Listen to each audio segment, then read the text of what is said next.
George Galloway, who first was elected to Parliament in 1987, defeating Roy Jenkins, who was an architect of a previous era when the Labour Party at that time was seeking to bring about a socialist programme under Michael Foot's leadership in the early 1980s. And George has been a renowned campaign on a range of different issues, from Julian Assange to the Iraq War, and a range of foreign policy and human rights issues. But today, I've asked George to join us to speak about particularly neoliberalism and whether or not the COVID-19 crisis could spell the beginning of the end for neoliberalism. Neoliberalism is an economic ideology that was foisted on the nation really by Margaret Thatcher in 1979, although the way was paved for her when Dennis Healey went to the International Monetary Fund in 1976 on the pretext that Britain was running out of money. But as a nation with its own sovereign currency, Britain can never run out of money. And the only real barrier to economic growth, economic success, is the capacity in the economy. But the consequences of neoliberalism have been laid bare for all to see, because it's pretty clear, I think, that from the way in which this government's not been able to respond appropriately to the COVID-19 crisis, that something does desperately need to change. After 40 years of neoliberalism, an economic ideology that Tony Blair's and indeed Gordon Brown's governments embraced, we've seen unparalleled in the modern era levels of inequality.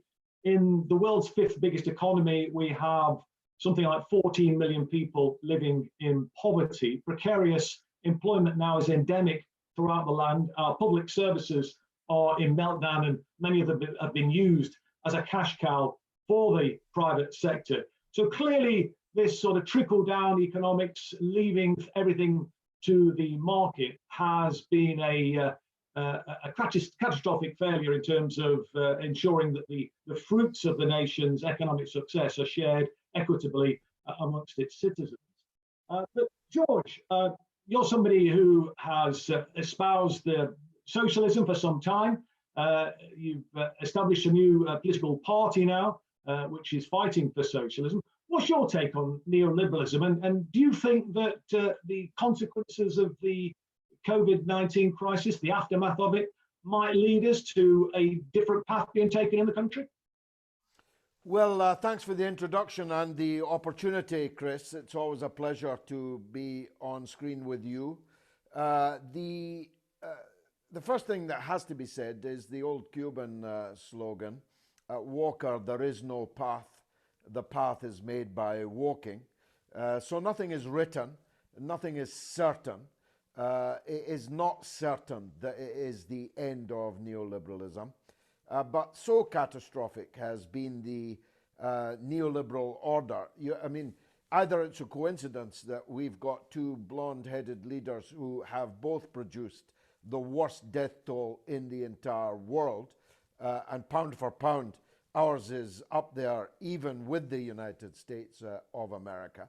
But it may be a coincidence, but it may not be a coincidence that the countries that gave us Reaganomics, Thatcher economics, the twin terrors of 1979-80, who have ruled uninterruptedly since, and you're right to make the point, throw in Blair and Brown there, because essentially these two governments were no different ideologically. So it's an unbroken line from 1980 until 2020, 40 years of neoliberalism. The performance has been so dismal. The disparity in wealth in both countries so grotesque. The failure of the public realm in both countries so complete that it has to raise the question, pose the question of whether or not we can continue with this model of capitalism, whether or not this model of capitalism can recover. My guess is that it cannot. It certainly cannot intellectually. It's laid bare. The emperors have no clothes, and surely a larger number of people than ever before can now see that.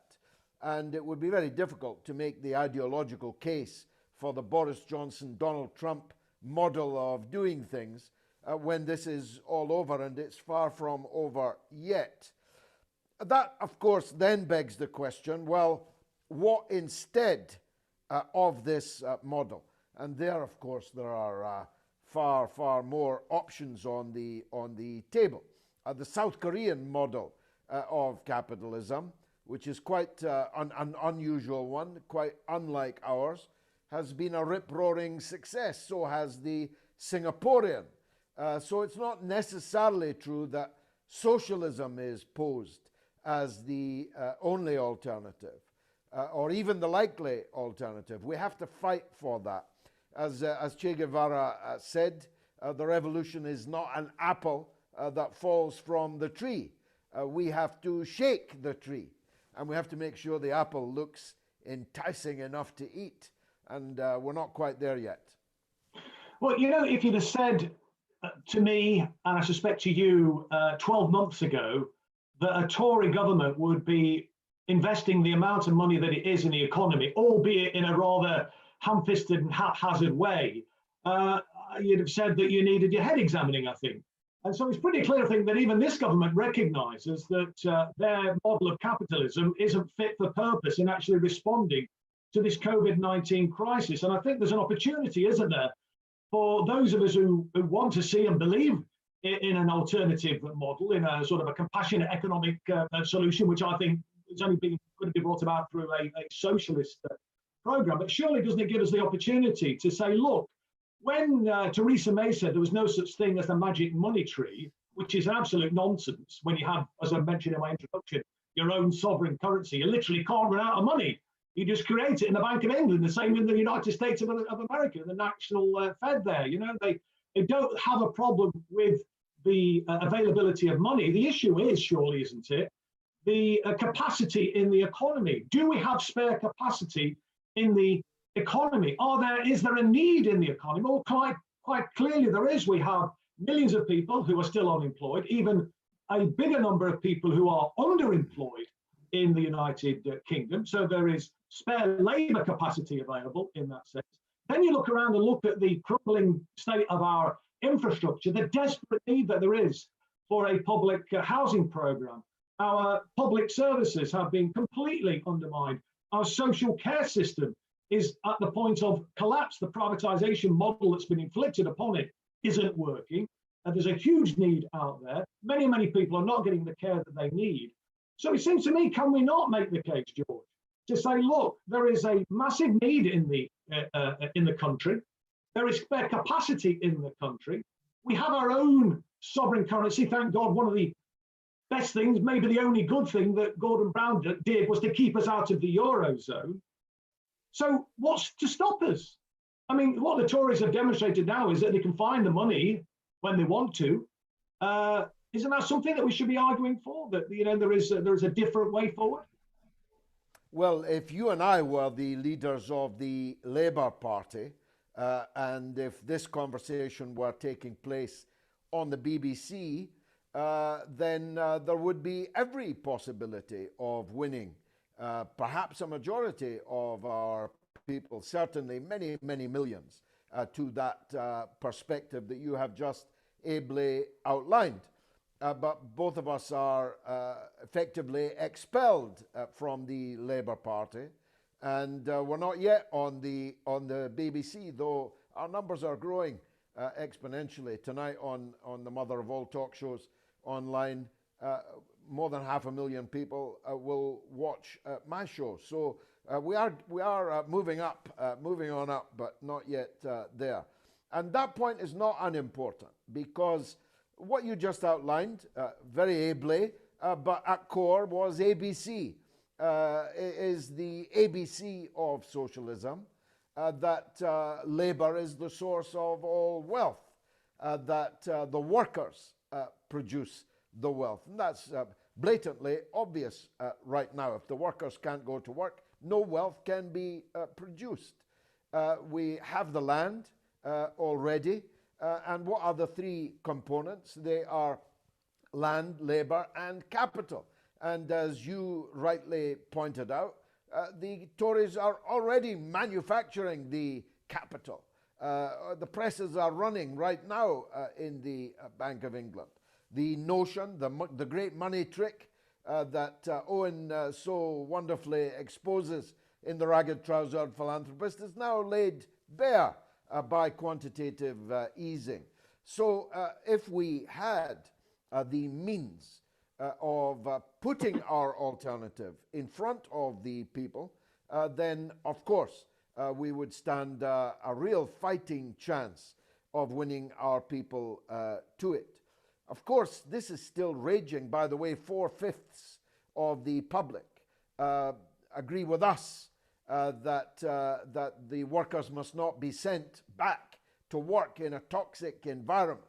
4/5 of the British people are against this exit strategy that Sir Keir Starmer so woodenly rabbits on about. It's far too early for an exit strategy. We're still in a burning building, no doubt, but running into the flames is not going to be the answer. So if we had the opportunity, and we don't, and we can't avoid saying this, I know it's not strictly speaking your topic for the day, but the utter shambles of today's Labour Party and its so-called leadership. I mean, don't get me wrong, Chris, I've worked for Labour under some rum leaders.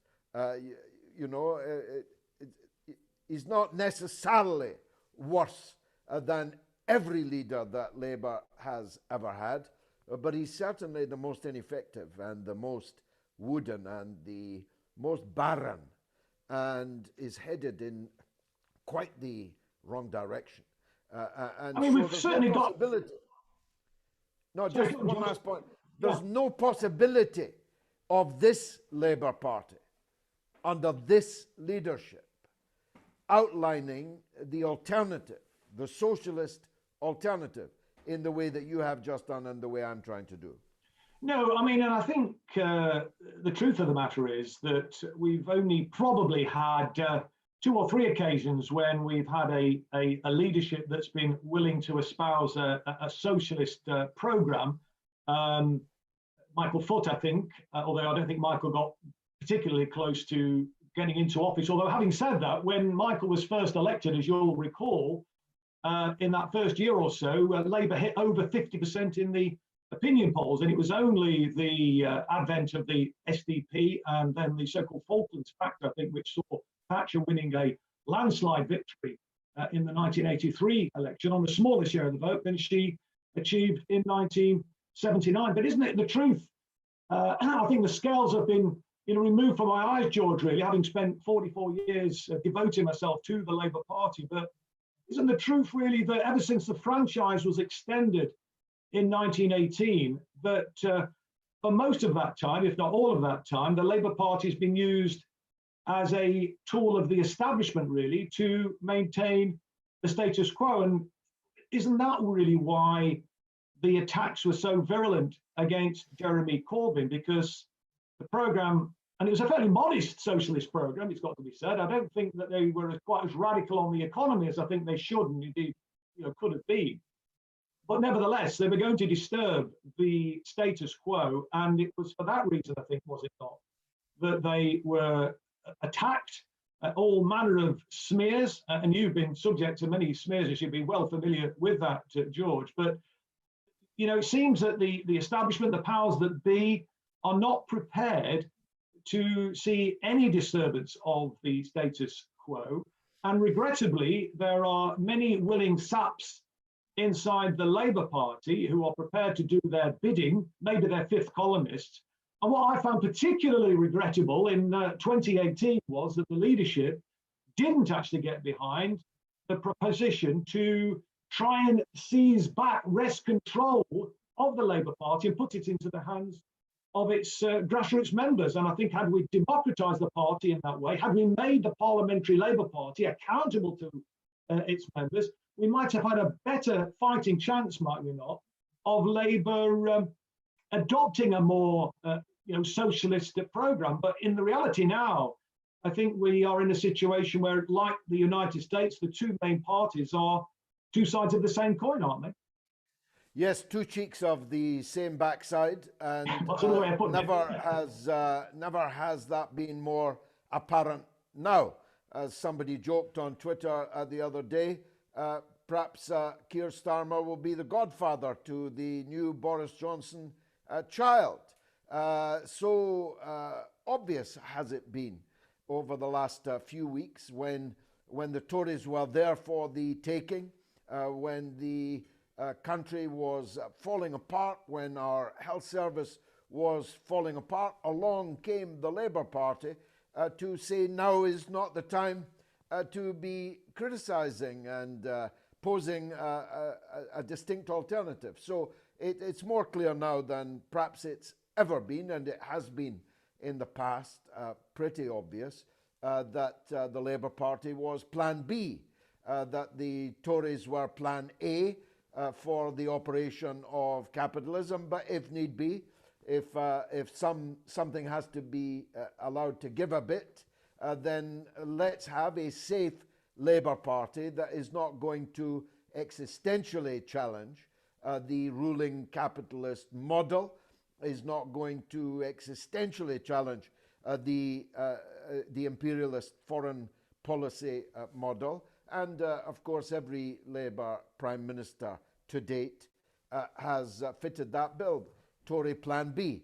But Jeremy Corbyn, for a moment, I think it was exaggerated, if I'm being perfectly honest, and you and I helped exaggerate it because we wanted it so much that Jeremy Corbyn was an existential threat, or at least they thought he might lead to an existential threat, and so they were ready to destroy him. I'll tell you, because I'm an older man than you, I can tell you that I was right at the right hand for the decisive years of the late Mr. Benn. Now, Mr. Benn was greater than Michael Foot and greater than Jeremy Corbyn, as Jeremy would freely concede, in his ability to see, the clarity with which he could see another future that was possible, and his ability to articulate it.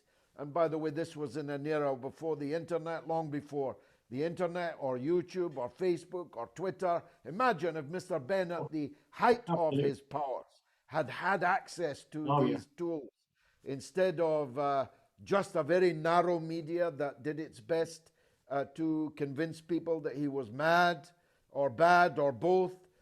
Mr. Benn's electrifying critique of capitalism was such that he would really have been a potential existential challenge.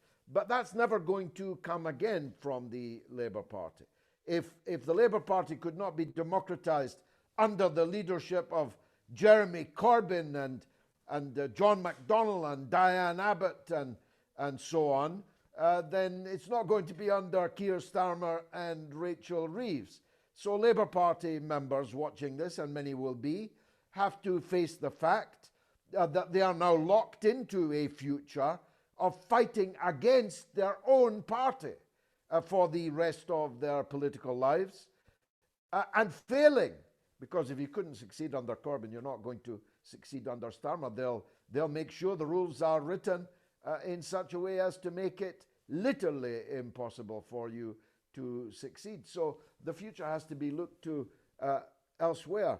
But back to our subject, Chris, there are many possibilities, some of them very ugly, of what happens after this crisis. The United States now has a greater percentage unemployed than it did during the Great Depression of the 1930s. And only war, rearmament and war took the United States, and us for that matter, out of the Great Slump, the Great Depression, pictures of which we're all familiar with, but the reality of which no one alive today is still familiar with, or very few. And so the danger of capitalism taking a turn towards increasing authoritarianism and a militant path to war with China, with Russia, with Iran, as a means of kickstarting their own model is also very real. And that's why we cannot retreat into a little England mentality when dealing with this. We have to be vitally concerned with what's happening elsewhere in the world too. Yeah, I mean, when you mentioned Tony Benn there, I was reminded, and you talked about the Great Depression, and that really the world only recovered from that with the advent of war. And one of the things that Tony Benn used to regularly say was, if we can find the money to kill people, we can find the money to help people. And quite clearly, we can, and indeed should. And also your other point, George, about if Tony, imagine if Tony had access to the social media, these alternative media platforms that we have today, how much more effective he could have been. And frankly, I think the whole course of history could have been very, very different, not just in relation to Tony Benn. I think, the best leader the Labour Party never had, the best prime minister the country never had. But just imagine if the miners had access to social media, the print workers, the whole course of the industrial landscape, the great industrial struggles that took place in the 1980s and ultimately ended in defeat and jobs being offshored to low-wage economies. So I think Arthur Scargill and the NUM would have been in a far better position to have won that dispute. And as I say, the course of history would have been very, very different. But given where we are, George, in terms of the fact that we have two political parties now, obviously it's very different in Scotland now, but in England and Wales, two political parties who are two sides of the same coin, or as you put it, two cheeks of the same backside. What can we do? Look, I'm in the process of working with others to try and build a grassroots movement. We're seeking inspiration from movements like the Black Panther Party, in this country, the cooperative pioneers, where there was an abdication on the part of the state to provide for its citizens. Working class people came together and did it for themselves. So we're looking to try and build capacity in communities, to look at examples like the Mondragon Workers Cooperative. There's one of the biggest corporations now in Spain. It was started, as I'm sure you'll be well aware, George, by a Catholic priest at the height of Franco's rule in the Basque region. And the Catholic priest there said that if we wait for the government or we wait for some wealthy industrialist to come and create jobs for us, we'll all die of old age. So let's do it for ourselves. So that's one of the things we're looking to try and do, but also to promote street protests with building links with the Yellow Vest movement, the Gilets Jaunes in France, to create street art, alternative community radio platforms, but mainly to do all those things, yes, to raise consciousness and, yes, to raise capacity, but also to raise consciousness and raise expectations. Because I think people are been far too passive, in my opinion, and we, the British people, have accepted far too much crap that's been poured upon us. As I've said, we're the fifth biggest economy in the world. And I just think I want to make people angry, in my opinion. I think, let's, if we can, encourage people, mobilize people to demand that this democracy, which doesn't really deserve the title democracy, because representative democracy has failed us. It's failed us consistently down the ages, in my opinion. I want to ask the question, who are they representing? Representative democracy, who are they representing? If they were representing working people in this country, we wouldn't have 14 million people living in poverty. We wouldn't have thousands of people living on the streets, would we? We wouldn't have our public services in the terrible state that they are. So that's kind of one of the things that I'm doing. But what can we do, George? What would be your sort of prospectus, given that we've got two political parties who are not going to offer any radical alternative to the present status quo? And when you look at that sometimes, you can get a bit depressed and think, well, it's just too big. There's nothing, we can't do anything about this. But I think we have to take inspiration from those movements, and indeed from our antecedents, the pioneers of the labour movement and the struggles that they had to endure, to inspire us to do more, to go further, and to bring people with us. Because let's remember, in every election, the biggest cohort are the non-voters. And that's the failure, in my opinion, of democracy, because it hasn't reached people, it hasn't inspired people, and many people, millions of people, don't feel it's worth voting. Democracy is not really for them. Politics ain't for them. Politicians are all the same. What is the often refrain that you get, isn't it? What do we do about that? How can we change that mindset and make people recognise that through collective solidarity, we're incredibly powerful. The workers united will never be defeated. And if we could only get people to recognise that, we would be unstoppable, wouldn't we? Well, the old world may be dying, but the new world certainly isn't yet ready to be born. That's the first thing that we must acknowledge, because if we deny it, we are denying reality. Boris Johnson is currently on 51%, imagine. Having presided over all of this, and he's still got an actual majority of supporters in the public opinion polls. The Labour Party has not only not had a Starmer bounce, it has been a complete dead parrot.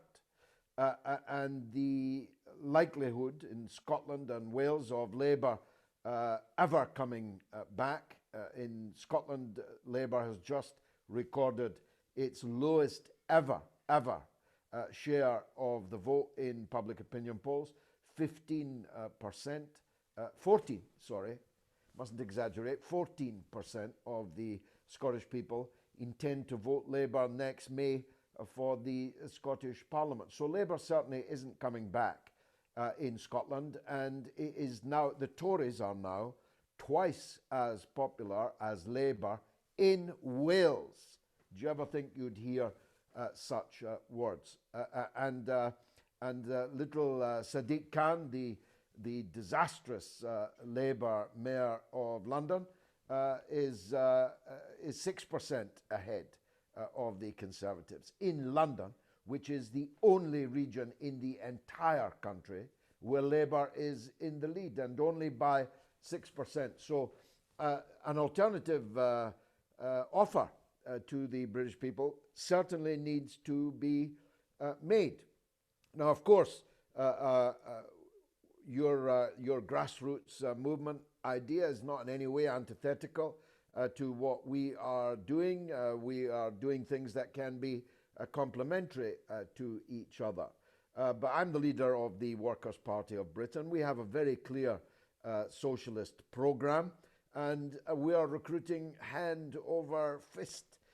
We are actually literally running out of membership papers and cards to send out to people. So people are looking for an alternative, and we think that we can help provide that. We think that in the end, whilst all these things you mention are worthy and should be supported, and I support them, in the end, political power has to be organized. It has to be ready to take power. And in our country, that means ready to fight elections and to win them.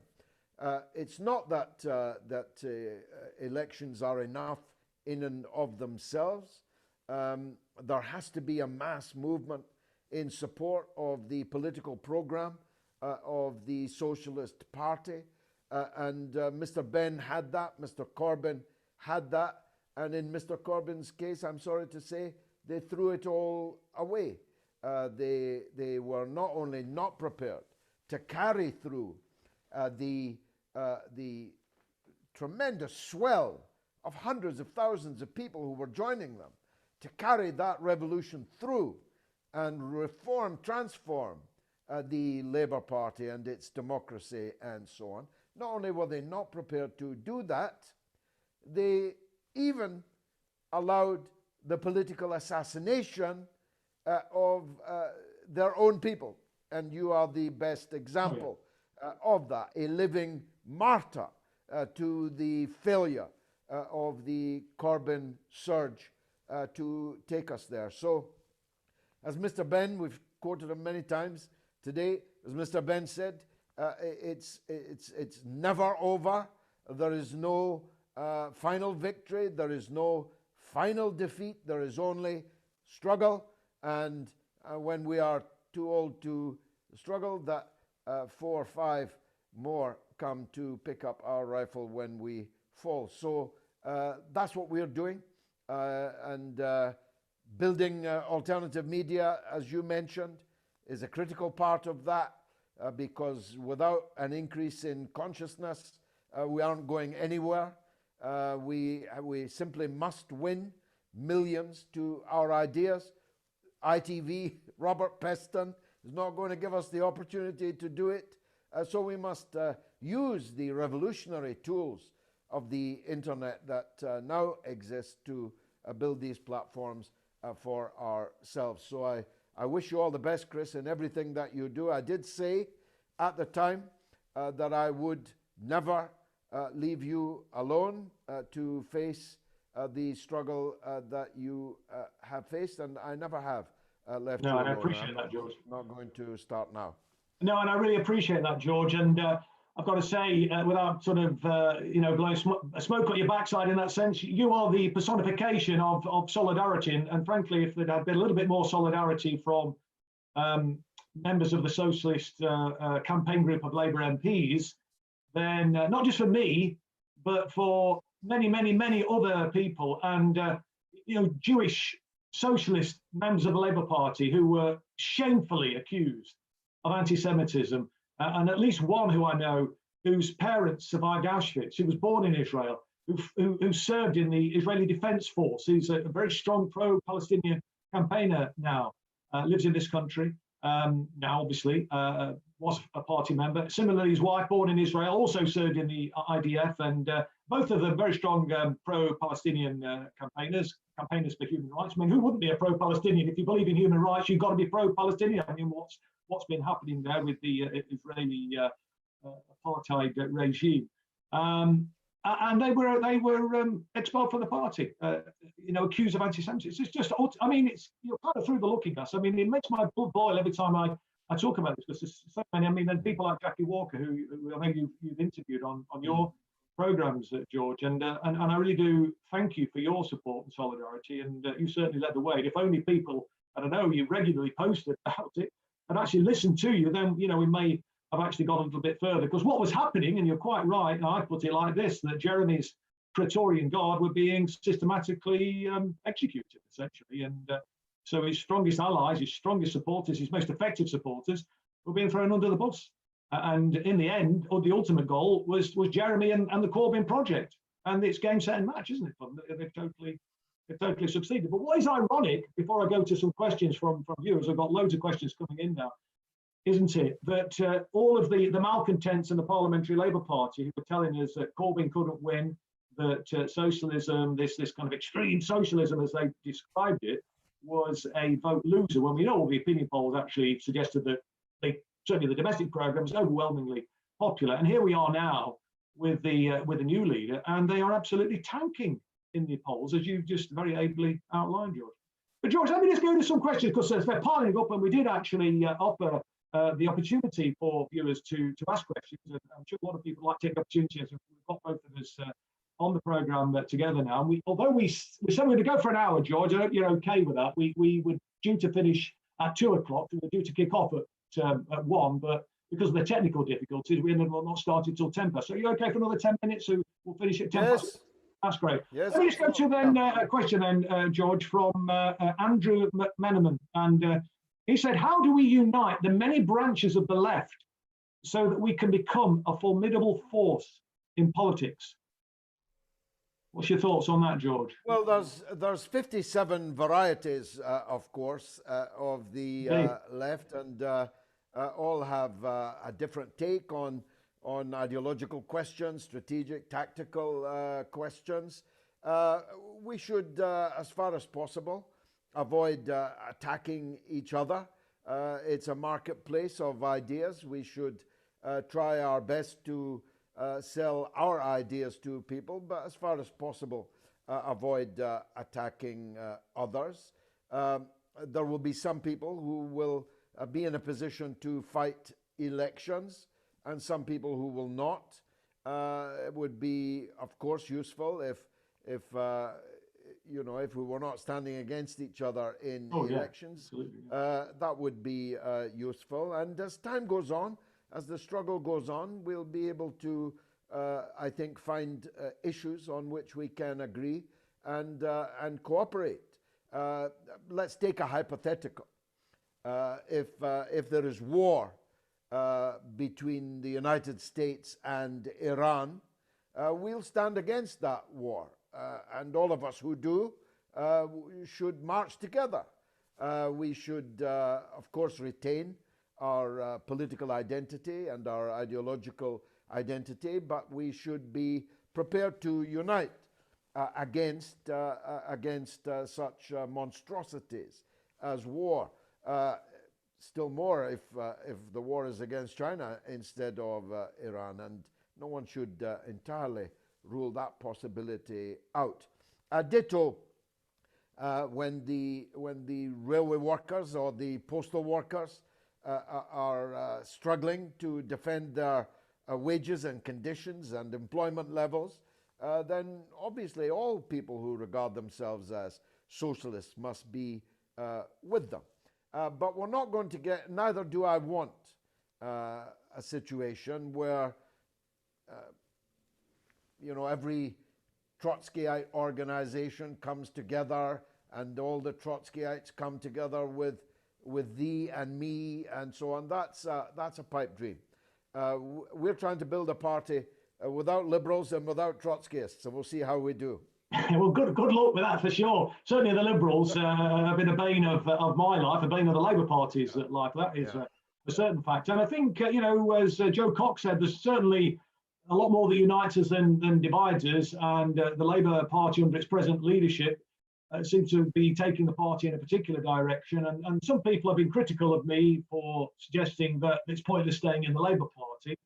They want to stay and fight. And good luck to them. But my point is, and I wrote an article for the Morning Star, which was posted online, I think, earlier this week. And I made the point that there is literally no avenue available to wrest control. Members, we just can't do it. The NEC's stitched up, the Parliamentary Labour Party stitched up, and the bureaucracy is completely stitched up. It's that triumvirate that actually control the Labour Party. That's who owns the Labour Party. My argument during the Democracy Roadshow that I was running is that the party belongs to its members, and the people who work for the party, the people who are elected members, who are on the National Executive Committee, they're the party's servants. But in truth be told, I was wrong. They're the party, and they always behaved as if they were the masters, and they are. They are. And, people will, I believe, expend a lot of energy for zero return, and I think they'll become incredibly frustrated. And I think there are other things that people can do to actually make more of a difference outside the Labour Party. But obviously people will make their own choice in relation to that. But on your general point about what we can do, certainly I think where we can find common ground, if we can build something like a rainbow coalition, for want of a better way of putting it, then I think that's what we need to be looking to do. There's a question here, George, from somebody, Judith Wright. She's saying, is identity politics a problem for the left? What's your thoughts on that? I think it's a major problem, and that's what I had in mind when I mentioned liberals on the subject of backsides and coins. In my experience, and the reason why I made the point I did about Trotskyites, a Trotskyite is one side of a coin on which the liberals are the other. Liberals with a small L, I'm talking about. And one of the things that unites them is this absolute infatuation with identity politics. I think identity politics has been the curse of the labor movement for a long time, by the way, going back almost as long as I've been in it, which is a very long time indeed. The perception that parts of the working class can be liberated individually, even though a fixation on that individual liberation is alienating and dividing the working class, which otherwise should have one overarching, overriding identity. Let me take the most extreme example.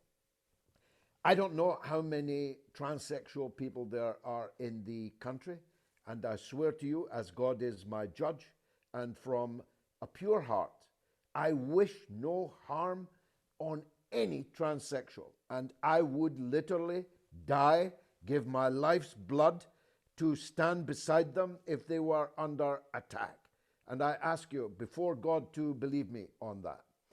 But if I make a fetish, for want of a better word, if I make a preoccupation, the issue of transsexuals being women, for example, which is a scientific nonsense, scientific absurdity, then I first of all alienate actual women, and then I alienate huge sections of the working class who can see that for the bonkers nonsense that it is.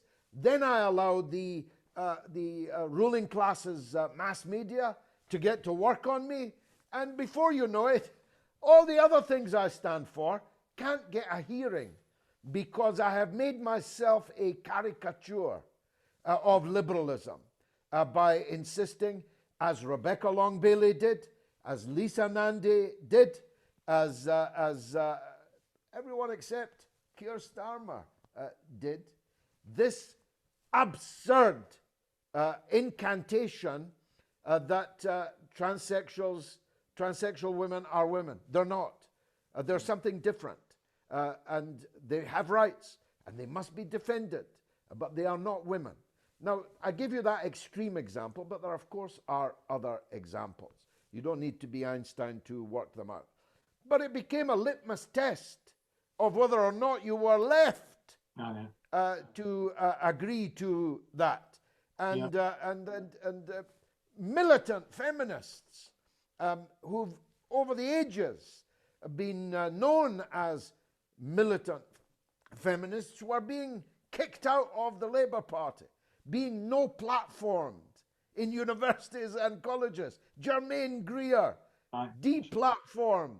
Linda Bellos, kicked out, driven out of the Labour movement. Well, that was when, if you'll forgive the phrase, identity politics disappeared up its own fundament. But I'm afraid the people who call themselves left have not all seen that yet. No, indeed. I think one of the best responses I've heard to a question about identity politics was given by Bernie Sanders. I don't know if you saw it. He was at a town hall meeting and somebody asked him a question about identity politics. And he said, let me answer it in this way. You probably won't like the response I'm about to give. And this is an issue where we're going to have to fight this out in the Democratic Party, he said, because many people disagree with me. But he said, look, it's a given that we want more women, we want more Black people, we want more Latinos in politics. He said, that's a given. I'm on board with that. He said, but it isn't good enough if your prospectus when you come for selection is to say, vote for me, support me as a candidate because I'm a woman, or because I'm Black, or because I'm Latino. That's not the question. The question has to be, what are you going to do for the working class? And I've got to say, at that town hall meeting, it's on YouTube. People can Google it and see it. It got a very, very positive reaction, but it is an issue which has afflicted the left, and it's corrupted the left, I think. And it's, in my opinion, it's been a distraction. And New Labour was good at this, of course. They ignored, class politics in that sense, and all their efforts were put into identity politics. Now you have the absurdity of Boris Johnson claiming he's got the most diverse cabinet in history. Because he's got, women and people of colour. I mean, these people represent the ruling class. They're not diverse in any way, shape, or form. It's an absolute nonsense. Anyway, listen, moving on there, George, and we've got 15 minutes, so I'll try and whip through some of these if I can. there's a question here from somebody who is asking, it's a foreign policy issue actually. What about Kashmir from Unity News? What's your thoughts on that? And I was very disappointed, I've got to say. I know why I should be disappointed still. But having spent 44 years in the Labour Party, when they do things which are crazy, which are unacceptable, I do still find myself feeling disappointed. But the way in which Keir Starmer's backed down in relation to the party position on Kashmir, I think is absolutely despicable. It's cowardly. And it's certainly a million miles from embracing an ethical foreign policy, in my opinion. But what's your thoughts, George, on that?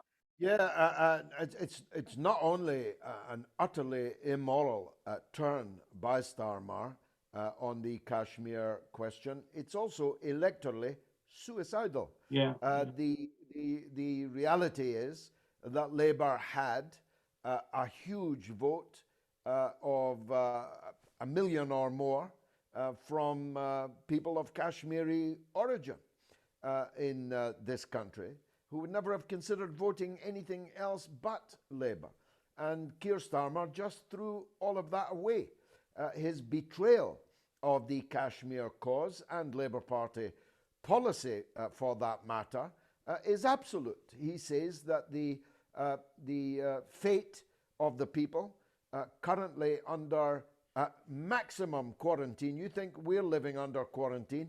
Try living in occupied Kashmir, where for decades they have been living under oppression of an extreme kind, but where over the last 6 months or so, nine months now, they have been living under absolute quarantine, with people not even able to phone their own parents back home, with people dying for the want of medical treatment and so on. Kashmir is like Gaza, except in bigger form. And to say that the fate of the people of Kashmir is a matter for the right-wing controlled Indian parliament, not a matter for the international community, not a matter for us as the former colonial power, but a matter for Mr. Modi. It's like saying that the plight of the people in Gaza is a matter for Mr. Netanyahu. Maybe that'll be the next thing that Starmer says. Well, indeed. Well, I mean, there's UN resolutions, isn't there, going back to, is it 1947 or 48, in relation to Kashmir, which has never been implemented. I mean, it is a scandal. George, just going on to a couple of other ones, there's been a theme, actually, quite a few questions coming through on this. And this is just one, and I'll read this question, then we'll go on to another one. It's just more of a statement, really, than you might want to respond to it. This one's from Helen, but there's many, many others in a similar vein saying, will George and Chris join forces to lead a revolution? So think about that one for a minute. And then one which perhaps you want to spend a little bit more time on is from Karen Corridon. And she's saying, as it stands, any attempt to overturn or replace neoliberalism with socialist economics will be smeared by the billionaire-owned media. And she's asking, how do we fight this? What do you think? Well, on the latter point, of course, we have already been talking about it, and we are right at this moment doing it. Yes. This discussion between Chris Williamson and I could not happen in the billionaire-owned media. The good news is that the newspapers are losing money hand over fist, and I was brought up on the dictum that not until the last editor is strangled with the last copy of the billionaire-owned press will we be truly free. And with the due account of the changes in technology, that is, of course, true. So we will never be assisted by, how could we be, by media that is owned by people whose interests we threaten.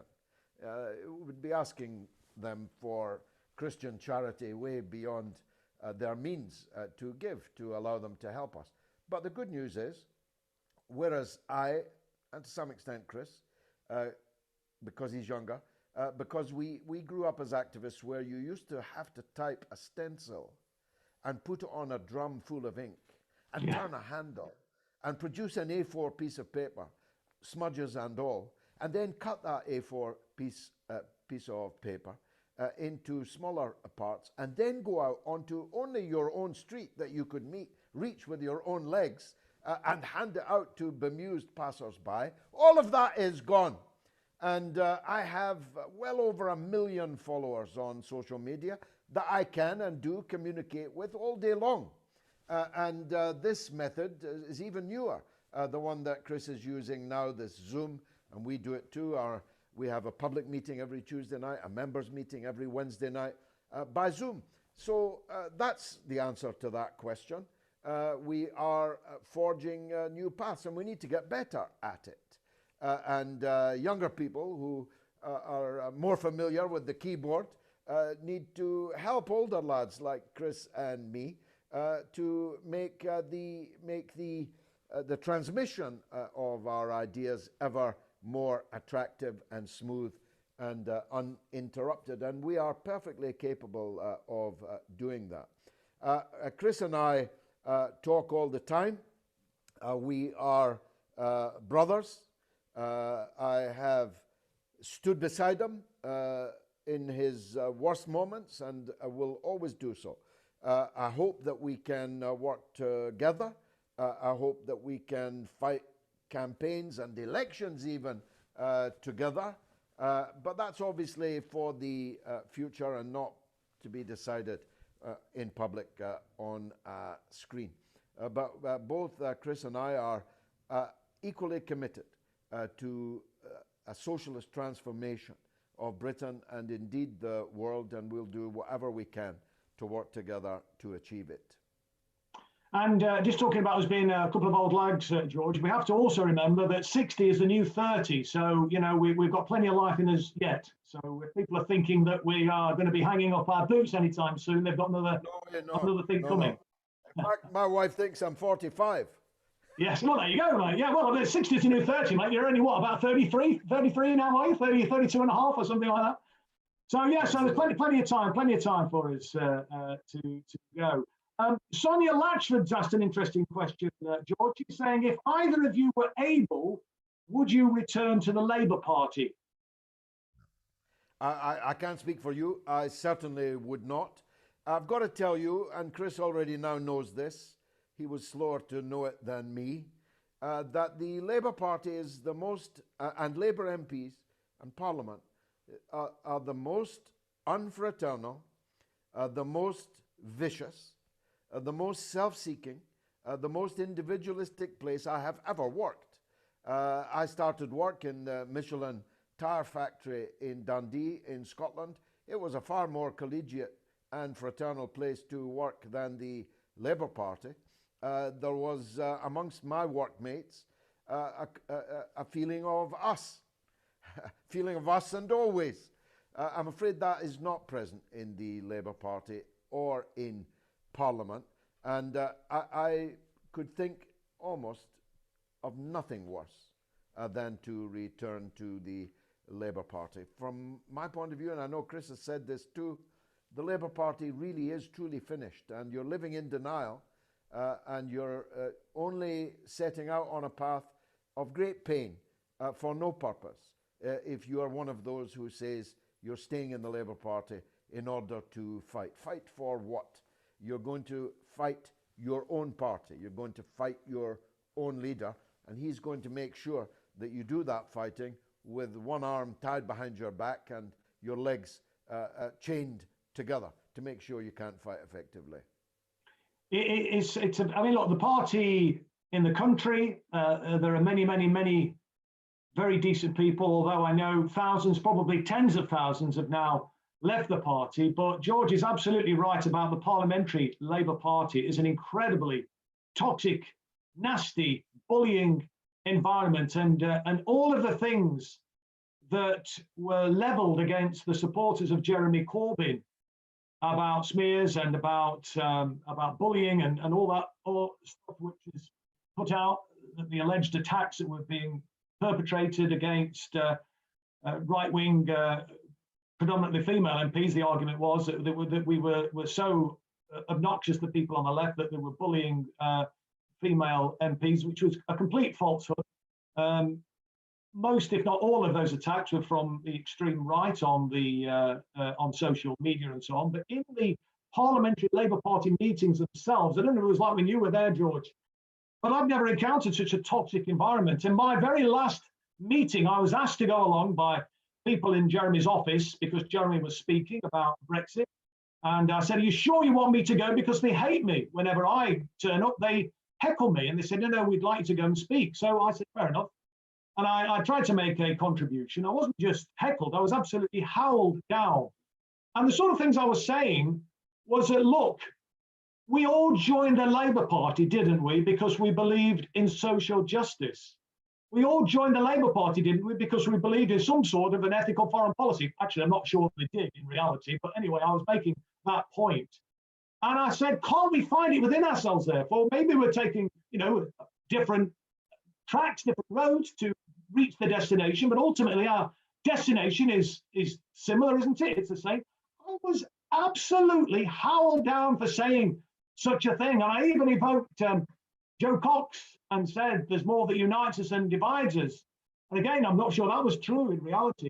But the very fact that I'd quoted Joe was seen as a complete anathema to them. And it was an appalling, dreadful environment. And that opportunity, I think, to take a grip, get a grip, take control of the party, to democratise the party, to make MPs accountable, was squandered.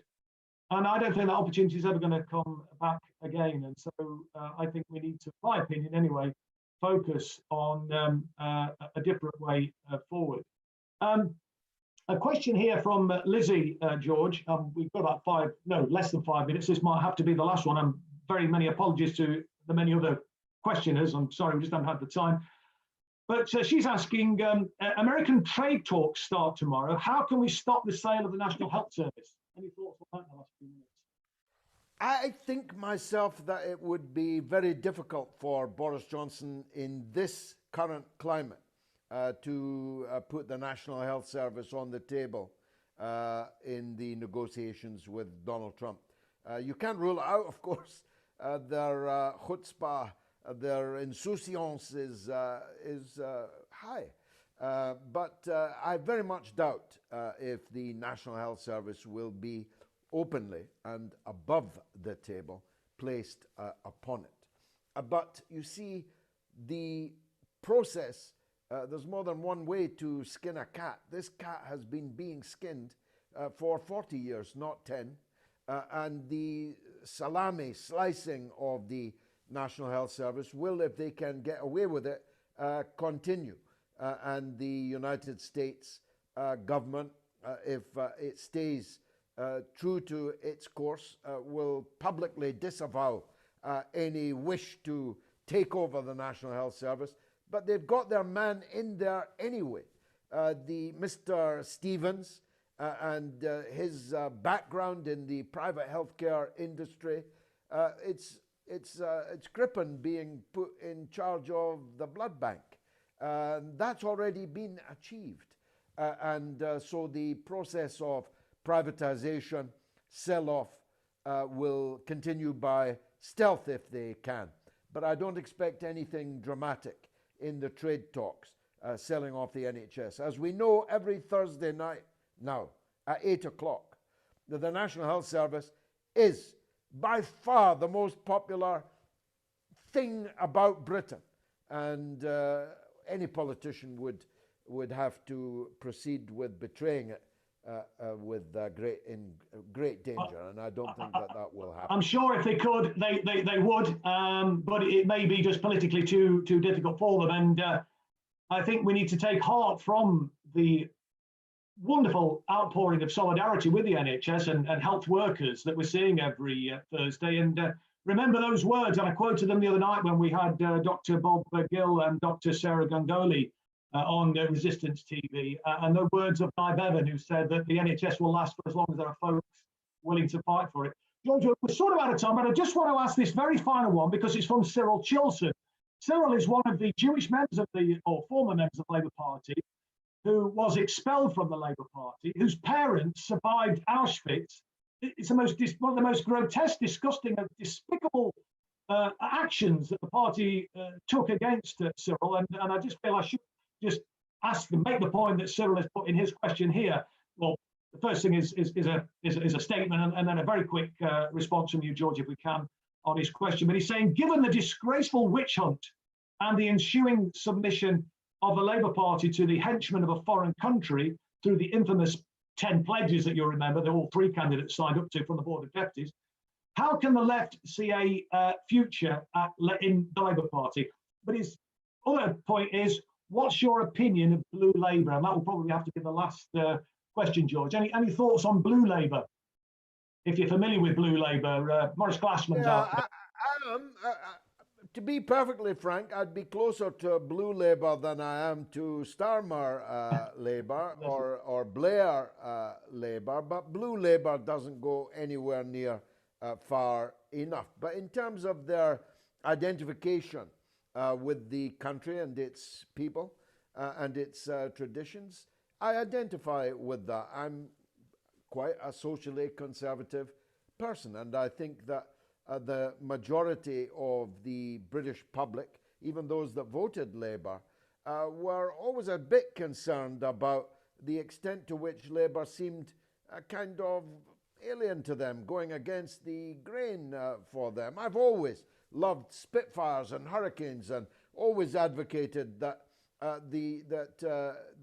Battle of Britain Day, which is right in the middle of hopefully a glorious summer, should be a big thing. And should have been made a big thing by Labour. After all, Labour's leaders historically had, by and large, wonderful records in the war, including Major Healy, to whom you referred earlier, but Mr. Benn and others were all people who put their lives on the line in the Second World War. But to answer Cyril's overarching point, you've got to face this. Every Labour Party member watching this has to face this. Your party is now, not just as we spoke earlier, on the side of Modi in Kashmir, it is on the side of Netanyahu in Israel-Palestine. If you're prepared to be in such a party and see that arch continue into the unforeseeable distance, well, good luck to you, but I don't think you'll be happy in that. Any expression of support for the Kashmiri people or the Palestinian people will increasingly place you at risk of expulsion, even if you are Jewish, even if your parents, like Cyril's, were survivors or not of the Holocaust, the mass murder of 6 million Jews in Europe in the 1930s and 40s. Even if you are from that stock, you will not survive. Your Labour membership will not survive. You've seen the money, you've seen the figures, you've seen the surrender, and there's no reason to disbelieve Mr. Starmer when he says that he is a Zionist and proud of it, and that anyone who challenges Zionist ideology will be hunted out. They're trying to hunt out even Diane Abbott at this We've had a few questions on that, George, as well, actually. Yeah, and who knows? They may succeed, Chris. They may very, very well succeed. The idea, I must say, of Nick Brown giving a stern talking to someone of the seniority of Diane Abbott for appearing on a Zoom meeting. I have no idea, by the way, who else is on this Zoom meeting. Let me say, for the record, I have no idea who else is on it. It's absurd and offensive. So if you support the Palestinians, if you support the Kashmiris, not much future for you in Keir Starmer's Labour Party. Sorry. Listen, George, we're out of time now. We've gone over 5 minutes over time. Thanks for sticking with us, and apologies to everybody tuning in who for the delay at the start of the extended broadcast. I hope you found it interesting. I certainly did. I'm very, very grateful to you again, George. Thank you for your time. We'll continue to talk. Good luck in your endeavours.